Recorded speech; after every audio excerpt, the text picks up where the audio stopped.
Welcome back to Lina World. Here we are 3 weeks later, and I wanted to show you the changes that happened in the garden since the last time we've been out with you.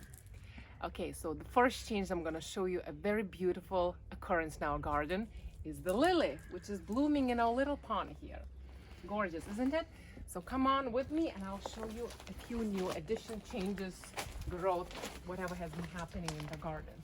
So first we see the carrots, and as you can see, they're much bigger. Last time we could hardly see them coming out of the Mother Earth. Now they're much bigger, and we'll have to pluck some of them out to leave more space. Otherwise, if they're too condensed, growing next to each other, what will happen, they will not have enough space underneath the soil, underneath the earth, to grow, expand to its normal natural size. Okay, so here with the carrots, and now we're going to move on. What is this? Do you guys remember what is that? This is the garlic. It's really big at the moment, and the stalks huge, and even the plants themselves are very big. Here is the amla fruit. The gooseberry is growing bigger, but not until August time will we be able to pick it, because it has to turn into the purple color. Okay, and the onion stalks are almost over here, as you can see. So we'll be plucking them in 2 weeks time, because the plant itself, the onion itself, the head of the onion as we call it, it has to grow big enough before we pluck them from the Mother Earth. So this is part 1. Let's move to part 2. Here we're moving now into the next part of our beautiful garden, our beautiful sanctuary. So as you see, our strawberries are ready. The strawberry season has come. Hooray, hooray, hooray. I'll have another talk, so they'll need a little bit more red. Here, look at this gorgeous 3 red strawberries. So I'll talk about strawberries a little later, what we can do out of them and all the benefits of strawberries, okay? But let's move on. Okay, here we see some beets are coming out. So beets are the root vegetable, beetroot, okay? So they sparsely grown here, not a very good harvest this year, but we'll harvest them. Whatever is available, we'll harvest those in August time. Okay, and here we have a few plants of calendula. The flowers are not here yet, but we do have flowers a little further on, which I'll show you in a second. And again, calendula is a beautiful herb, which is fantastic to dry it up and drink tea out of it. Here is the calendula plant, as you can see.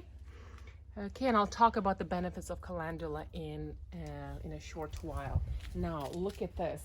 Any guesses what this plant is? Do you remember it looked hardly sparsely grown from the mother soil 3 weeks back? And look at this green field.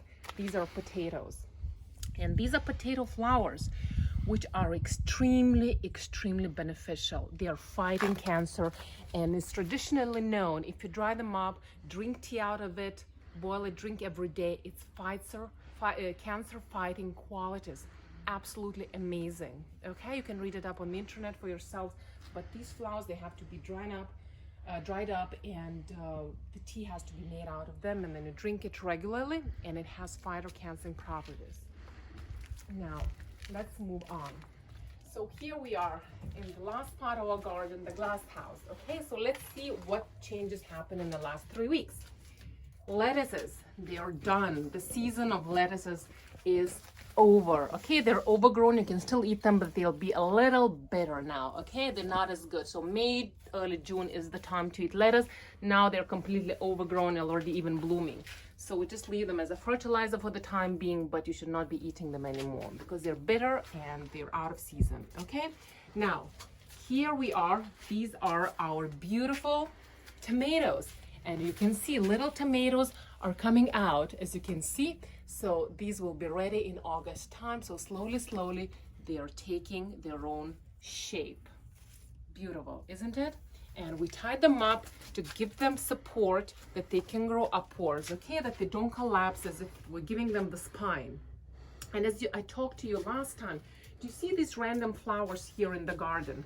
So these random flowers are very beneficial to have in your glass house. These are marigold, okay?